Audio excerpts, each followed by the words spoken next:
What's up? It's John from Cars and Vape, back again. And tonight, we guess you can call us Guitars and Vape because um, I just felt like I wanted to do a video and show you guys my little rig setup I use whenever I'm bored. I'm trying to currently teach myself how to play the guitar or play it better or whatever.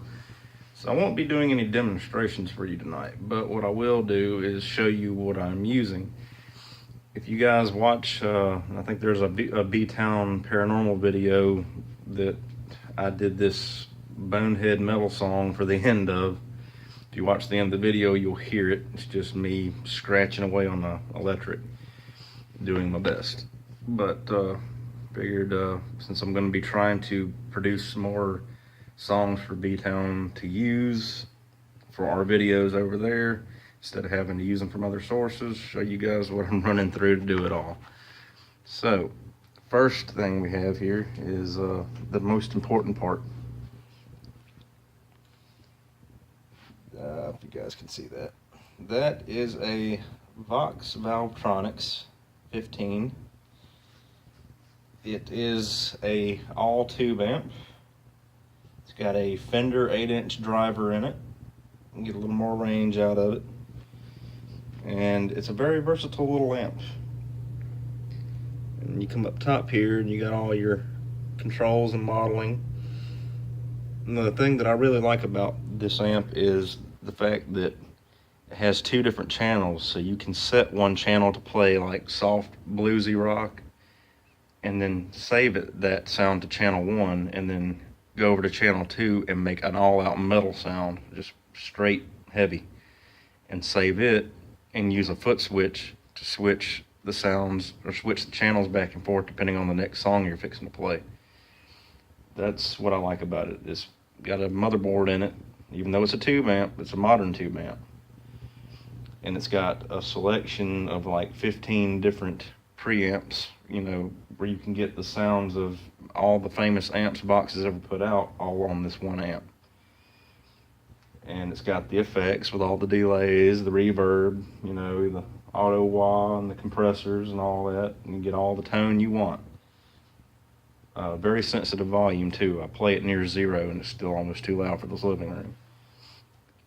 Alright, running out a set of Fender cables. I like the Fender cables, kind of an anti-kink kind of thing.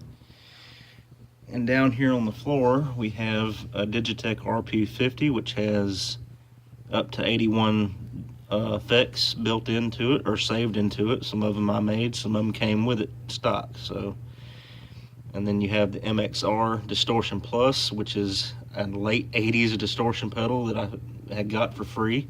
Still works. And got the vintage Fender cable running to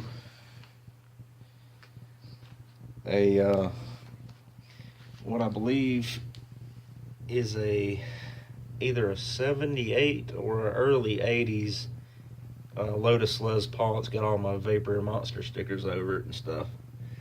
Just get tired of looking at plain black all the time, so spiced it up a little bit. It's a pawn shop guitar. It's a Frankenstein guitar, and when I say Frankenstein, the only thing original on this guitar is probably the body and the back of the neck and the headstock. Here we got the headstock. It's got the replaced with these Ping machine heads. Aren't original to the guitar, they're brand new, they're replacements. The old ones were falling apart, and you can kind of see the old holes where the ones used to be, the original ones. The fingerboard here is actually off of a Fender Stratocaster, and it's been glued in and shaved down to fit this neck and then repainted. The whole guitar has been repainted, I believe. Down here, business end, we've got a actual Les Paul toggle that's been wired in by a friend of mine, replacement knobs, Gibson tailpiece, and saddles. Got a Seymour Duncan Invader dropped in the bridge, and a 72 Gibson Silverbuck dropped in the neck, which puts out a lot of bassy tone. Really like it. Other than that, got some Elixir strings on it, real good top dollar strings, and sounds really good for what it is. Because I've never been able to walk into a music shop and just buy a guitar because I like the way it looked. It always had to be a pawn shop kind of deal. So that's what we did. Got the guitar for literally $10. Sent it to a friend. He did all this stuff I showed you to it. Got it back, and it seems to do really well. A lot better than I thought it was going to be. And then we have the grandfather. This is my Applause acoustic, early 90s. It's got the sunburst finish and these really cool detailed pinstripes around your sound hole. Pickguard's also chrome pinstriped, like that, white binding. And what's unique about this particular instrument is the ebony neck and the plastic box back. And that resonates so well. I mean, you can just kind of, it's got a deep tone to it. I like it. Got the wooden tailpiece up here, just like most acoustics have. And the other cool feature about this one is it's a steel fretboard. This neck will never warp, unless you just intentionally jump up and down on it or something, which I won't do. It's steel and it's cold to the touch when you start playing, so you gotta warm it up a little bit.